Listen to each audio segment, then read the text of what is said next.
నాయకుడు ఒక కౌన్సిలర్ ఒక ఎమ్మెల్సీ మాట్లాడాడు, అచ్చెన్నాయుడు, మరి ఆయన కూడా మాట్లాడాలి కదా. సముద్రంలో గల్లంతా మనుషులు చచ్చిపోతుంటే పట్టించుకున్నటువంటి పరిస్థితి లేదు.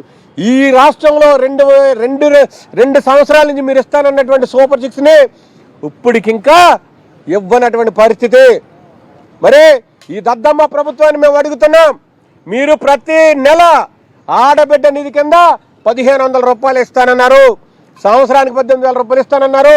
ఏది ఈ దద్దమ్మ ప్రభుత్వం ఎక్కడిచ్చిందని మేము అడుగుతున్నాం. అదే సందర్భంలో సంవత్సరానికి 4 లక్షల ఉద్యోగాలు ఇస్తున్నారు మరి లోకేష్ గారు. ఆ రోజున మీ విలేకరులే మీ మిత్రులు అడిగిన దానికి టైం నోట్ చేసుకోమన్నాడు, డేట్ నోట్ చేసుకోమన్నాడు, ప్రతి జనవరిలో జాబ్ క్యాలెండర్ రిలీజ్ చేస్తానన్నాడు. తూతు మందరంగా 16,000 ఉద్యోగాలు ఇచ్చి అప్పటి నుంచి ఇప్పుడు దాకా ఏక డబ్బా కొడతానే ఉన్నాడు నారా లోకేష్ గారు. దానికి వెనక నుండి వీళ్ళందరూ కూడా భజన చేస్తున్నారు. ఇది ఎంతవరకు సమంజసం అని అడుగుతున్నాం. ఆ రోజున మా జగన్మోహన్ రెడ్డి గారి టైంలో ఒకేసారి సుమారు 140,000 ఉద్యోగాలు సచివాలయాలకు ఇస్తే మరి అది చరిత్ర అంటే. చెప్పాడంటే చేస్తాడు జగన్మోహన్ రెడ్డి గారు. మరి ఆ రోజున సుమారు 50,000 మంది ఆర్టీసీ కార్మికుల్ని రెగ్యులర్ చేసి ప్రభుత్వ ఉద్యోగాలుగా చేసినటువంటి ఘనత వైఎస్ జగన్మోహన్ రెడ్డి గారిది. ఈ రోజున మీరు పీపీపీ విధానం తీసుకొచ్చి ఆర్టీసీని కూడా అమ్మేసే పరిస్థితి తీసుకొస్తున్నారు.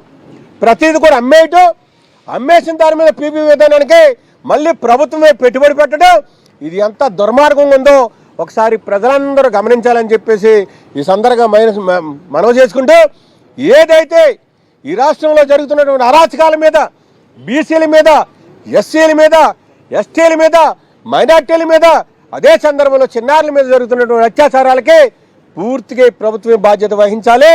వచ్చే రోజుల్లో స్థానిక సంస్థలు వస్తున్నాయి.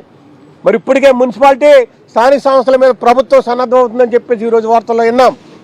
మరి ఏ మొఖం పెట్టుకుని మీరు ప్రజల్లోకి వెళ్ళి ఓటు అడుగుతారు అని నేను అడుగుతున్నా. మీరు ఆడబిడ్డ నిధి ఇవ్వండి, నిరుద్యోగ భృతి ఇవ్వండి,